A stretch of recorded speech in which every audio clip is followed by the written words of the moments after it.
सिया राम।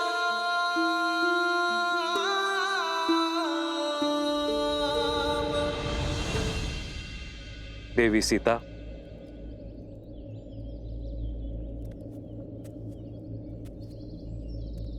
प्रणाम ऋषिवर। आयुष्मान भव। देवी, ये क्या? आपने तो इस स्थान की काया ही पलट दी। आपको कोटि कोटि आभार। मन की चिंता मिटाने के लिए तन को भक्ति में व्यस्त कर लिया। कैसी चिंता देवी? लवकुश की? उनकी सुरक्षा का वचन तो स्वयं तमसा माता ने दे दिया है, परंतु श्री राम, न जाने ऐसा क्यों लग रहा है मुझे ऋषिवर कि श्री राम विचलित है। देवी, आप दोनों दो शरीर एक प्राण हैं। एक दूसरे की मनोदशा बिना मिले, बिना देखे ही अनुभव कर लेते हैं। किंतु ध्यान रखिएगा, भोर खत्म होने से पहले रात्रि का अंधकार सबसे अधिक होता है। वैसे ही शुभ समय आने से पहले चिंताएं मन को घेर लेती हैं। और अब तो सभी चिंता के दूर होने का समय है। ये लीजिए ब्रह्मदेव का प्रसाद, इसे ग्रहण कीजिए। देवी, मैं आपको आश्वस्त करता हूं कि सृष्टि बनाने वाले आपकी समस्त चिंता का नाश अवश्य करेंगे।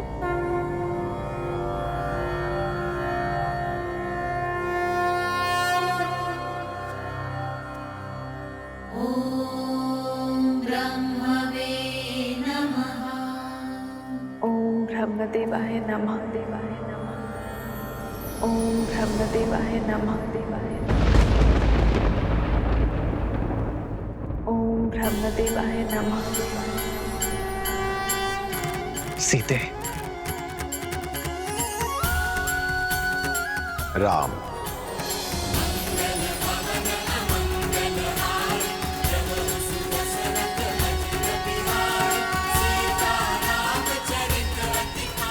ब्रह्मदेव, तुम्हारा तप मर्यादा धर्म को संसार में फैलाने की ललक अद्भुत। तुम्हारे जीवन की इस यात्रा में देवी सीता ने भी पूरा साथ दिया है। इसलिए मैंने इस सीता के पुतले को इतने प्राण दिए हैं, ये अश्व के लौटने और यज्ञ उत्पन्न विधि के संपूर्ण होने तक मंत्रो जाप कर सके। अभी अश्वमेध यज्ञ देवताओं को भी सहर्ष स्वीकार होगा और उनका आशीर्वाद तुम्हारे साथ है राम। यज्ञ का अभिमंत्रण अश्व को आसुरी शक्तियों और दुर्घटनाओं से बचाता है, किंतु केवल तब जब देवताओं का आशीर्वाद हमारे साथ हो। धन्यवाद ब्रह्मदेव।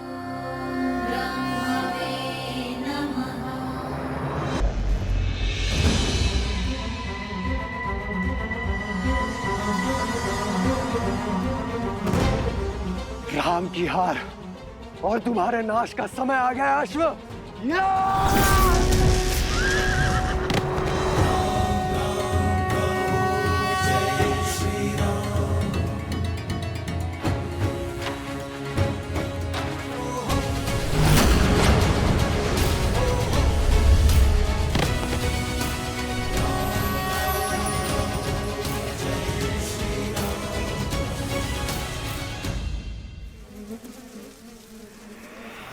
मूर्खाधिपति प्रबंधासुर, इतना भी नहीं जानते कि अश्वमेध का अश्व देवताओं की सुरक्षा में होता है।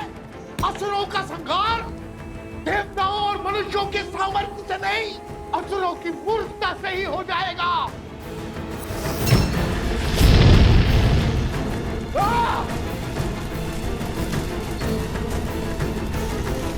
कुछ बोलते रहो कुछ, अन्यथा समझ नहीं आएगा कि तुम साथ हो कि पीछे छूट गए।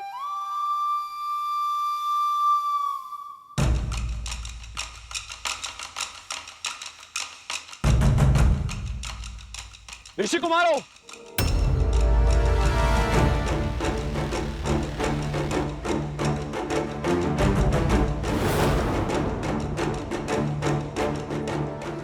पुरी, नरेश, शत्रुघ्न, आप सच हो जा। इनसे युद्ध करे बिना हम आगे नहीं बढ़ सकते। मैं यहाँ यज्ञ का अश्व लेने आया हूं। चुपचाप उसे मुझे सौंप दो। वचन देता हूं मैं तुम्हें कि तुम्हें कुछ भी नहीं होगा। बड़े दयालु हैं श्री राम, क्षमा कर देंगे तुम्हें। सोम करें, माला संभालो।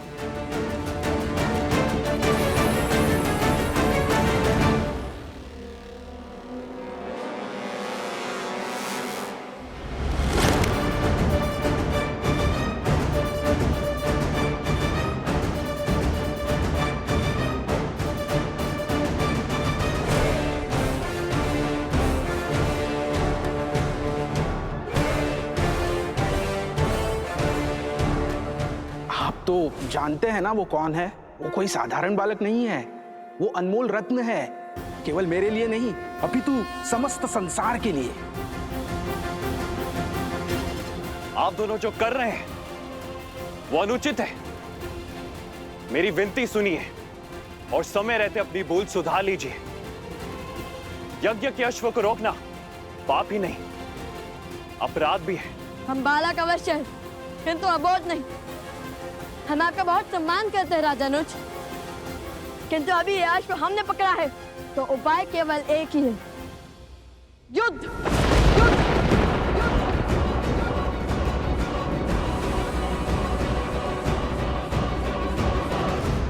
नीति शास्त्र कहते हैं कि व्यक्ति को स्वयं अपनी शक्ति, वास्तविकता से अधिक और दूसरों का प्रेम अपेक्षा से कम ही लगता है। यही भेद आप दोनों के साहस में छलक रहा है। अपनी शक्ति के अनेकों प्रमाण दे चुके हैं हम असुरों के विरुद्ध। मिथिला की प्रतियोगिता में पूरे संसार में अपने बल का डंका बजवा चुके हैं हम। और रही बात दूसरों की प्रेम की, तो हमें आपसे प्रेम की अपेक्षा नहीं है। यदि आप युद्ध से पहले हमें सुप्रभात कह देंगे, तब भी हमारी आंखें भर आएंगी। देखिए, मेरे पास पूरी सेना है और आप दोनों बिल्कुल अकेले हैं। युद्ध शास्त्र कहता है कि सेना के सामने युद्ध करने का साहस तो महारथी को भी नहीं करना चाहिए। जैसे सर्पों के टोले में नागराज महाबली होकर भी नहीं जाता। नागराज भले ही ना जाए, गरुड़ या नेवले अकेले जाते हैं सर्पों की टोली में। स्वयं को क्या समझते हो, गरुड़ या नेवला? काल बेलिया जो सर्पों को अपनी बीन पर नचाते हैं।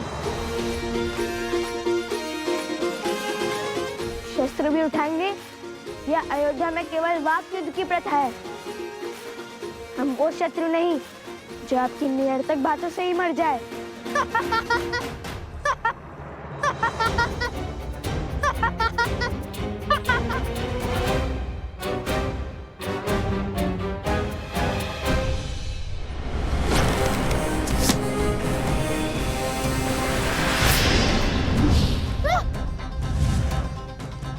आप दोनों शत्रु नहीं, अपराधी हैं।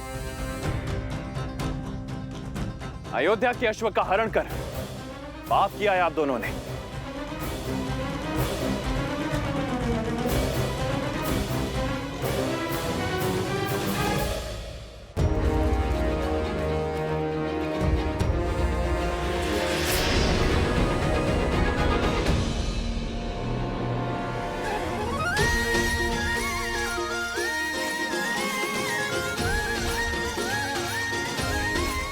धन्यवाद मित्र सोमकर्ण।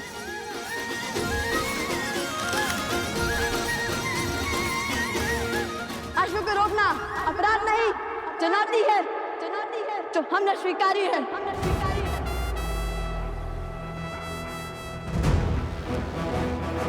कुश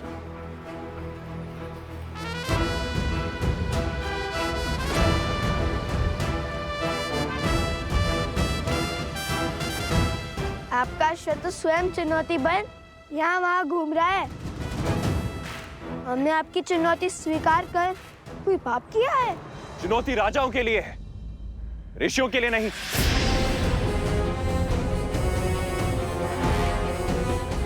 क्या बताएंगे आप? कहां के राजा हैं आप? राजा ना होकर अश्व को रोकना अपराध की श्रेणी में ही आता है। ऐसा तो कहीं नहीं लिखा है। लिखा नहीं है, किंतु असत्य भी नहीं है। ये हमारे राजा है। मेरे ज्येष्ठ भ्राता अवसरा ने इनका राज्याभिषेक किया है।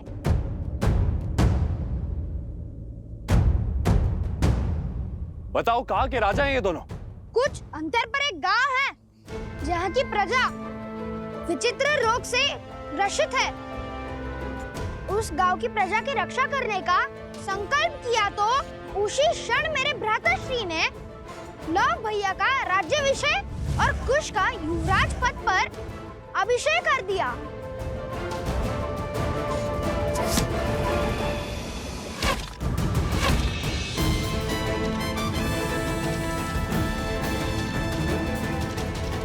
राजा नच, युद्ध में असावधान होना सबसे बड़ा अपराध है।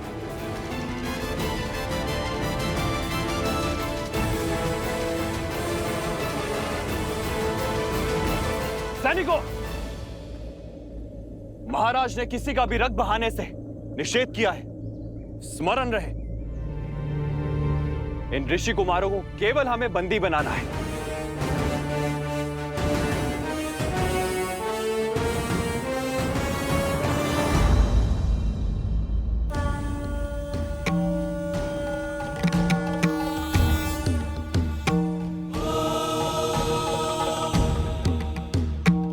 वन देवी, नियति मोड़ ले रही है।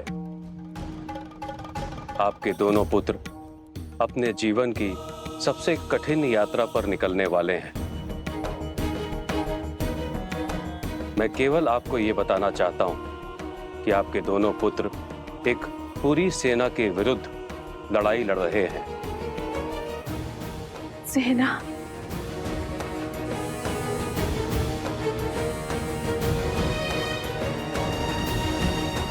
हे महादेव,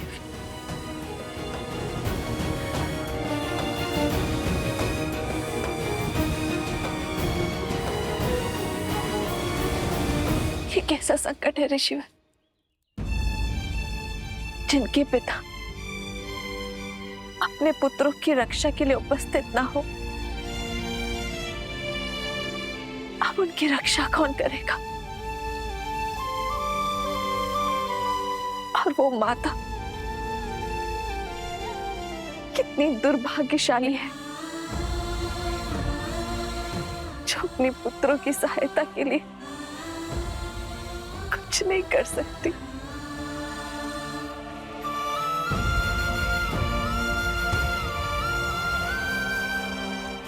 ऋषिवर, कोई तो उपाय होगा ना कि इस संकट से पार पा सके, मैं अपने पुत्रों की रक्षा कर सकूं। बताइए गुरुवर।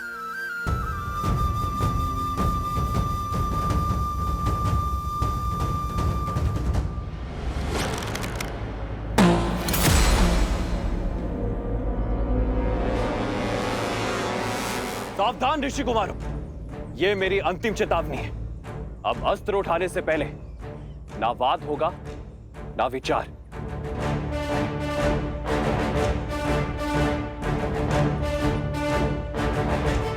यदि अब भी ये नहीं रुके तो मुझे इन पर प्रहार करना ही होगा। मेरा पहला धर्म अपने महाराज की आज्ञा का पालन करना है। सैनिकों, जाओ और पकड़ लाओ इन्हें।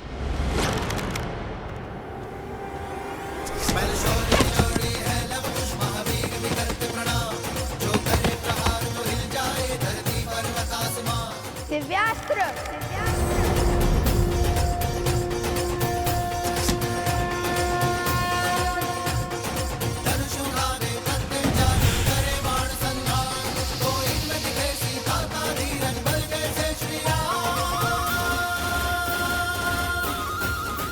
संपूर्ण संसार में मर्यादा धर्म का प्रचार हो रहा है और आप दोनों धर्म स्थापना के मार्ग में अवरोध बनकर पाप कर रहे हैं।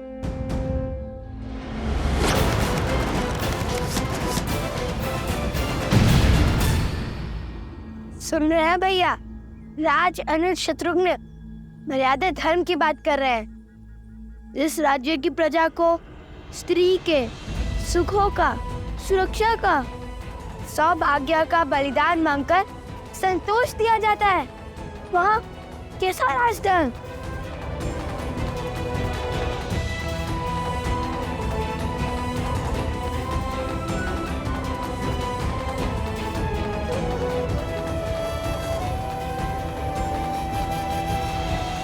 आप दोनों का क्या संबंध है अयोध्या की महारानी से?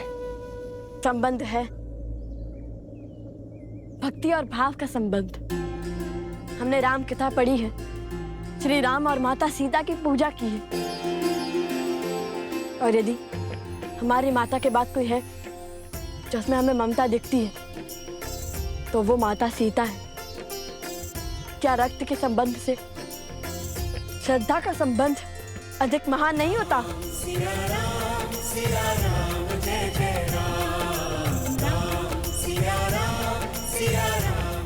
सूर्यवंश के इन सूर्य का तेज अयोध्या तक नहीं पहुंचना चाहिए। आप किसी से कुछ नहीं कहेंगे भैया।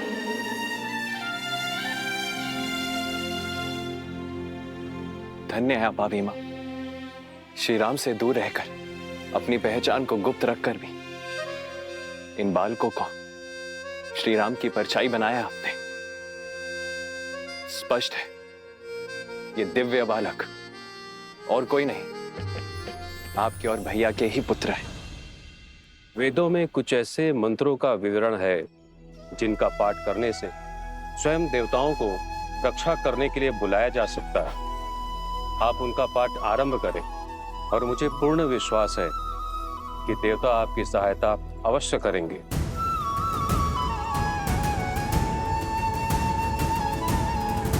मैं आपको वो वेद मंत्र बताती हूँ वनदेवी।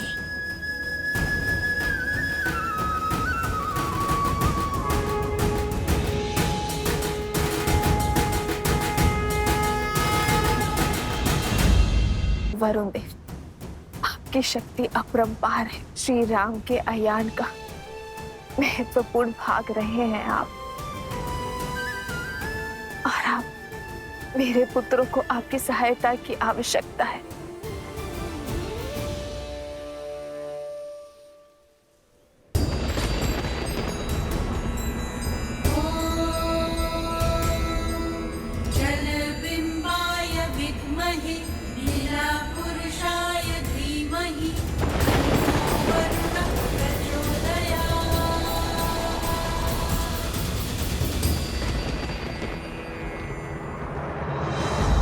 मुझे जाने की आज्ञा दीजिए भैया।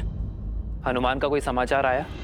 पवन पुत्र हनुमान पधार रहे हैं। जय जय पवन पुत्र हनुमान। प्रणाम प्रभु। मैंने पूरे त्रिवेणी क्षेत्र को छान लिया है, किंतु प्रभु मुझे अश्व कहीं नहीं मिला।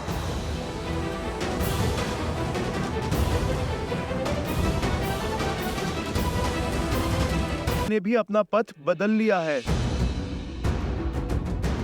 प्रभु मुझे लगता है वो किसी युद्ध में उलझ गए हैं। महाराज, हमें तुरंत सेना भेजनी चाहिए। भरत भैया, अभी पूरी सेना भेजने की आवश्यकता नहीं है।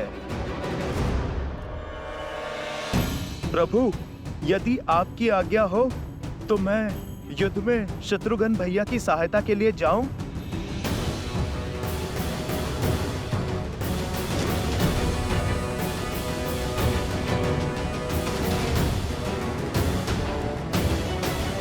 यदि आपकी आज्ञा हो तो मैं युद्ध में शत्रुघ्न भैया की सहायता के लिए जाऊं। जाओ हनुमान, किंतु स्मरण रहे युद्ध में कोई अनावश्यक रक्तपात ना हो।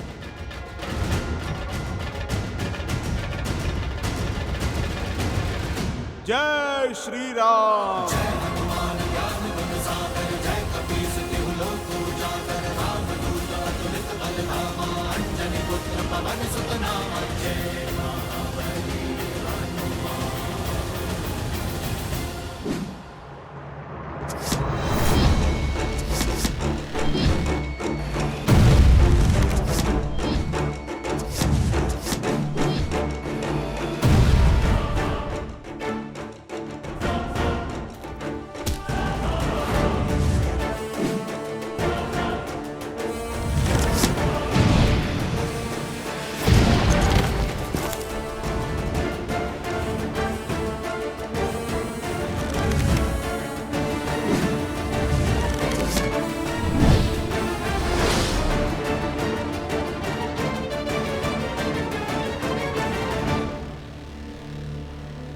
मुझे इन्हें सम्मोहन अस्त्र से बेसुध करना होगा।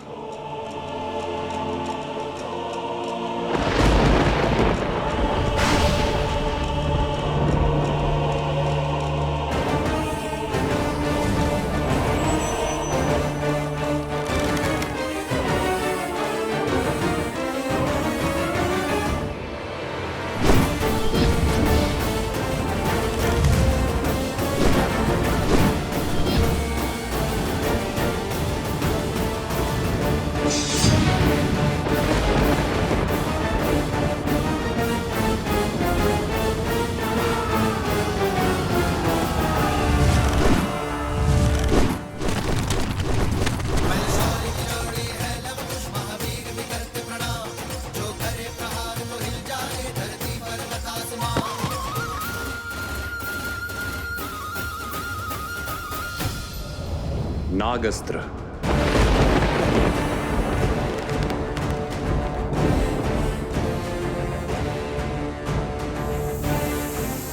अपनी कुंडली में इन्हें बांध लीजिए नाग देवता, और कोई हानि नहीं पहुंचाए।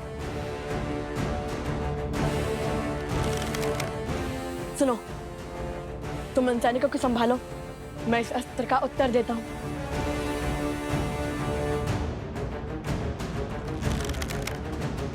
गरुड़ास्त्र। गरुड़देव, हमारी रक्षा कीजिए।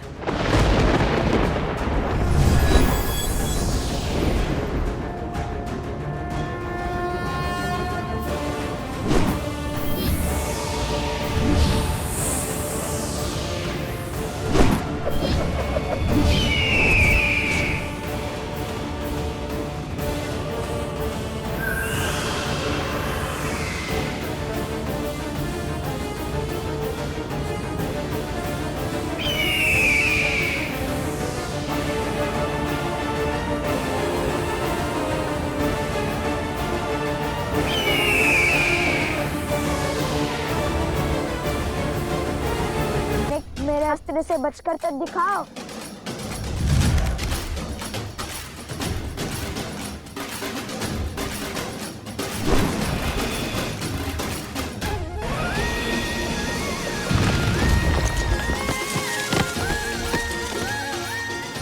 अरे संभाल कर, सैनिक आगे तो देखो।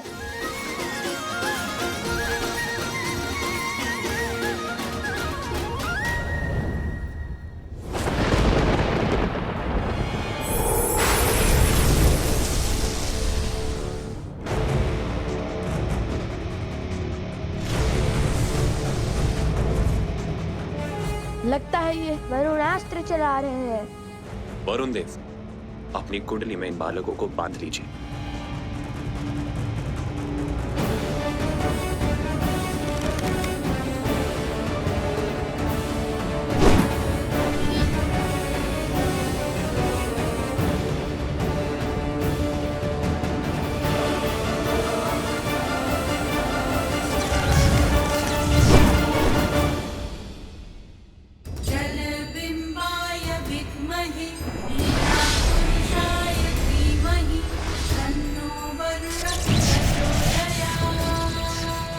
असंभव। वरुण देव इनके पक्ष में क्यों है?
इस सम्मोहन अस्त्र का प्रयोग कैसे किया जाता है राजानुज शत्रुघ्न जी?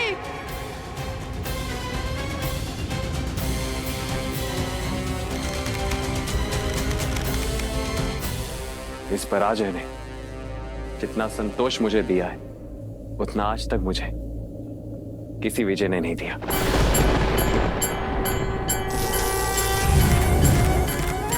शीघ्र ही मेरी प्रसन्नता का कारण ये संसार जानेगा और मानेगा। ये पराजय स्वीकार कर शत्रुघ्न ने कोई द्रोह नहीं किया।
धन्यवाद वरुण देव। सोमकांत, तुम कहाँ हो? कहीं दिखाई ही नहीं दे रहे। मैं तो कब से आना चाहता हूँ, किंतु ये स्वर्ण कमल है ही इतना भारी कि मैं चले नहीं पा रहा।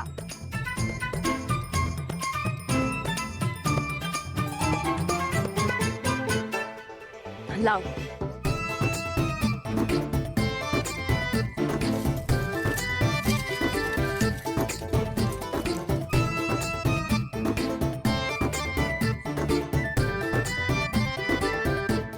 तुम कितने भोले हो सोमकर्ण। स्वयं अदृश्य होने के स्थान पर अश्व को अदृश्य कर दिया होता। किसी अदृश्य अश्व के पीछा कैसे किया जा सकता है? कुश, एक बांस या फिर एक गन्ना लाओ, उसे इसमें हम लटका देंगे, अन्यथा हम यूं ही अदृश्य होते रहेंगे।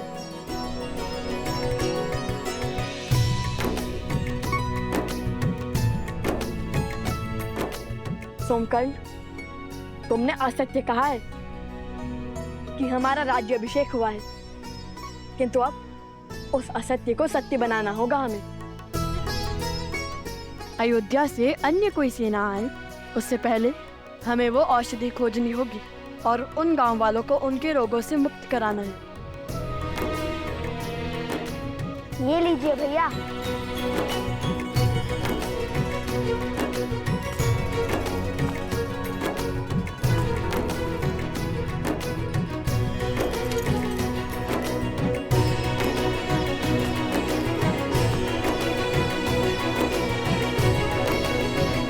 चलो उस पर्वत की ओर चलते हैं। भैया, किंतु औषधि कैसे खोजेंगे? सूर्यास्त होने को है। शीघ्र ही घोर अंधकार छा जाएगा।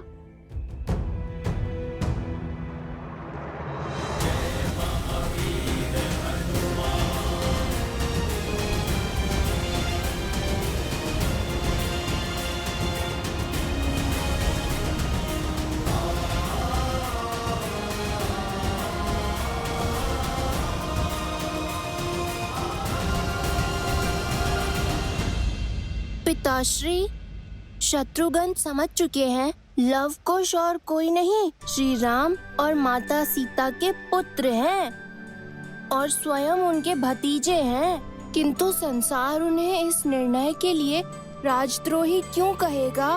कर्तव्य और भाव के बीच चुनाव कैसे किया जाए? क्या हृदय का कोई स्थान नहीं? प्रिय गणेश, यूं समझ लो कि कर्तव्य कल कल करते एक नदी की भांति है, जिसकी अपनी ही गति है, अपनी ही दिशा है और अपना ही एक उद्देश्य है, जिसे धर्म निर्धारित करता है। और हमारा हृदय और उसकी भावनाएं वो वायु से उत्पन्न हुई लहरों की भांति होती हैं, जो आती जाती रहती हैं, कभी स्थिर तो कभी अस्थिर। परंतु जब ये लहरें ही नदी की दिशा निर्धारित करने लगे तो नदी अपने पथ से भटक जाती है। भाव हमें अपने अधीन कर कर्तव्यों से विमुख कर देता है। हाँ पुत्र, तुम्हारी माता का कहना सर्वथा उचित है और ऐसे में कर्तव्य ही है जो हमें बल देता है। और जब हम कर्तव्य के पथ पर चलते हुए स्वयं को तन मन से संपूर्ण रूप से समर्पित कर देते हैं, तब हमें केवल सत्य के समक्ष ही नतमस्तक होने की आवश्यकता पड़ती है, क्योंकि सत्य ही धर्म है और धर्म ही है जो हमें ईश्वर से जोड़ने की शक्ति रखता है।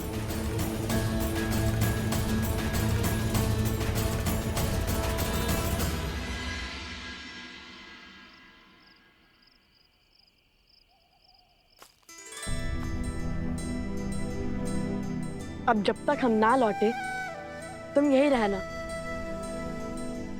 हम एक और वचन निभा कर आते हैं। उन गांव वालों की रक्षा के लिए पर्वत से औषधि लाती है।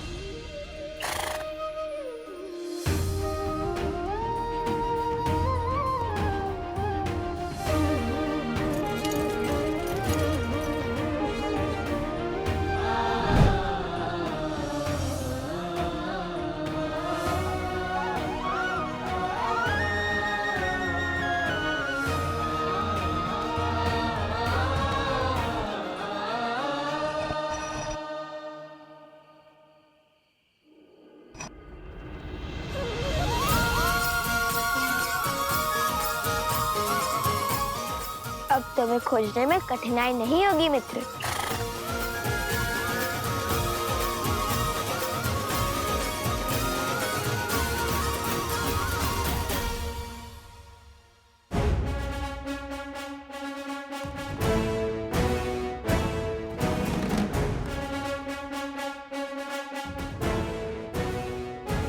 भैया, गांव की रक्षा के लिए हरित ऋषि पहुंच गए होंगे और हमारी प्रतीक्षा कर रहे होंगे, किंतु यदि उन पर अनेक वनस्पति हुई तो हम उनमें से एक जड़ी बूटी कैसे पहचानेंगे? मैं भी तो वही सोच रहा हूँ। जब हनुमान जी संजीवनी लेने गए थे तब वैद्य सुषेण जी ने उन्हें क्या कहकर भेजा था? यही कि संजीवनी बूटी चमकती है। बूटी चमकती है जैसे अधर्म के अंधकार में धर्म का प्रकाश चमकता है।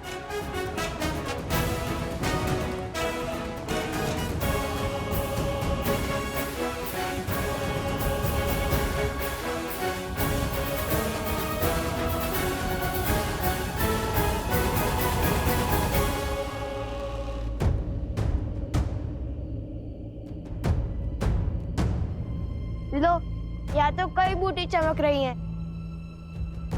अब कैसे ढूंढे बूटी?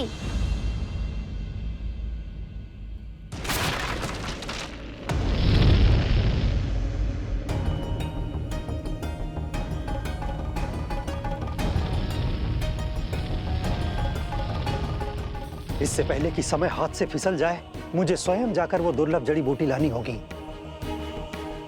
क्योंकि लवकुश को आने में समय लग रहा है। उन्हें तो ज्ञात ही नहीं होगा कि वो बूटी कौन सी है। हम आपके साथ चलते हैं ऋषि हरित। आपको जाने की कोई आवश्यकता नहीं है ऋषिवर।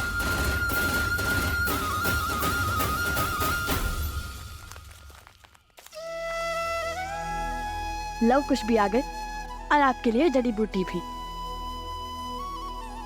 चाहिए ना आपकी वो दुर्लभ जड़ी बूटी? हाँ, यही वो बूटी है। किंतु लवकुश, तुम्हें जड़ी बूटी कैसे पहचानी? बताएंगे बताएंगे।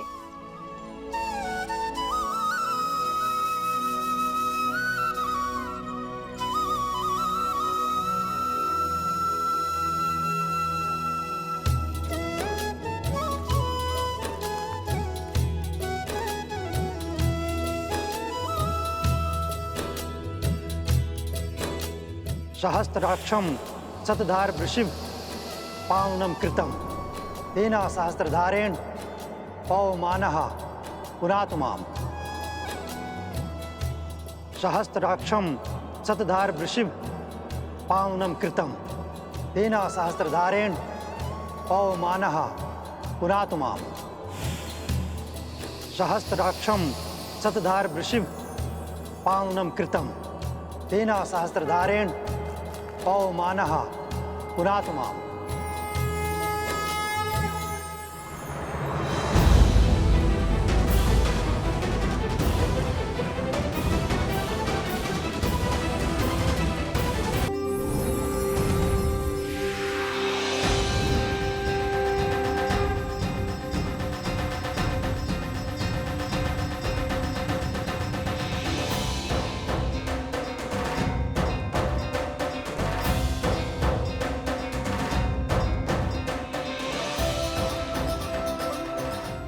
मैं निरोगी हो गया, मेरा रोग भी ठीक हो गया, हम सब स्वस्थ हो गए। धन्यवाद ऋषिवर, आपके कारण। मेरे कारण नहीं, ये सब तो लौह कुश ने किया है। धन्यवाद। आप दोनों का कोटि कोटि धन्यवाद। आप दोनों ने अपने प्राणों को संकट में डालकर हमारी सहायता की। आपका साहस और सामर्थ्य सदैव बना रहे। आप दोनों इस संसार के लिए एक उत्तम उदाहरण बन के उभरे। हम केवल मुख से ही आपको धन्यवाद कह सकते हैं, क्योंकि आपको देने के लिए हमारे पास कुछ भी नहीं है। हमें बताइए ऋषि कुमार, आपको क्या चाहिए? हम आपका कर कैसे चुकाएं? हमें कुछ भी नहीं चाहिए। हमें जो उचित लगा, जो धर्म संगत लगा, हमने बस वही किया। और मांगना क्या है वो भी हमें नहीं पता, इसलिए धन्यवाद ही बहुत है। मैं जानता हूँ क्या मांगना है।